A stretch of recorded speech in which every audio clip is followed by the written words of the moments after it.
তো শুভ সকাল বন্ধুরা, আপনারা সবাই কেমন আছেন? সবাই ভালো আছেন? তো আমিও ভালো আছি আপনাদের আশীর্বাদে। আজকে চলে আসলাম নতুন আরেকটা ভিডিও নিয়ে। আজকে আমাদের আরেকটা ক্যাম্পে থেকে আমাদের লোক উঠাচ্ছি। আমাদের সাইটের আমি যে সাইটে কাজ করি সেই সাইটের লোক উঠিয়ে আমরা যাবো আজকে আবার ডিউটিতে।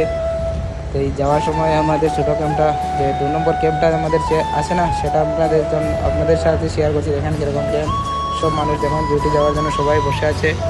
কেন যেটা বলছিলাম, সবাই ডিউটি যাওয়ার জন্য বসে আছে, সবাই ডিউটিতে যাবে এই জন্য বসে আছে।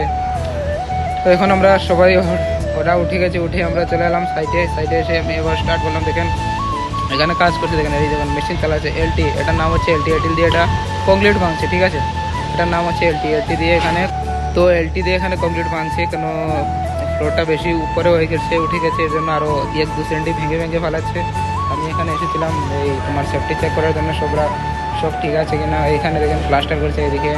কেন বিল্ডিংয়ের মধ্যে ভিডিও করা মানা আছে না, এর জন্য ভিডিও করতে পারি না, আবার ওদিকে লুকিয়ে ভিডিও করতে হয়। তারপরে যেটা বলছিলাম বন্ধুরা, লুকিয়ে ভিডিও করতে হয় এখানে কেন। তারপরে বন্ধুরা আপনার যেসব কথা বলেছি সব সারও লুকিয়ে ভিডিও করতে হয়। কেন এখানে ফাইন 15,000 টাকা ফাইন মেরে দেবে, জানছে মানে ভিডিও যদি কেউ দেখতে পারে তাহলে অনেক টাকা ফাইন মেরে দেবে। এটা ছেড়ে দেন কেন, এখন ইউটিউব জার্নি স্টার্ট করেছি। আপনারা যদি সাপোর্ট করেন, পাশে থাকুন, তাহলে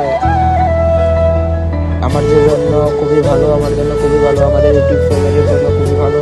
কী করবো বলেন, এখানে এরকম আমি বেসিকলি আমি যে জন্য আমি ভিডিওটা বানাই, আমার দুবাইতে আমার লাইফস্টাইলের ভিডিও, যেমন আমরা কাজ করি, কী কাজ করি না করি, সেই ধরনের ভিডিওটা আমি বানাই, ঠিক আছে।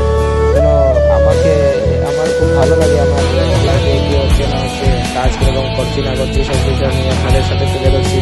এটা আমার খুব ভালো লাগে তুলে ধরতে, সেই জন্য আমি বাস ভিডিওটা বানাই। এটাই, আর কিছু না, এমন কিছু না যে এর সাথে ভিডিও বানিয়ে আমাকে সব কিছু করতে হবে, এমন কিছু না।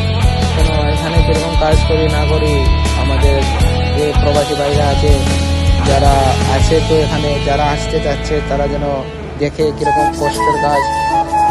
তো ভাই দেখেন, ইন্ডিয়াতে থাকবেন, বাংলাদেশে থাকবেন, যেখানে থাকবেন সেখানেই কষ্ট করতে হবে। কষ্ট ছাড়া আমাদের কিছু নাই, কষ্ট ছাড়া আমাদের লাইফে কিছু নেই।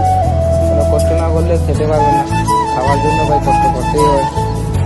তো ছাড়ুন, বাদ দেন এটা।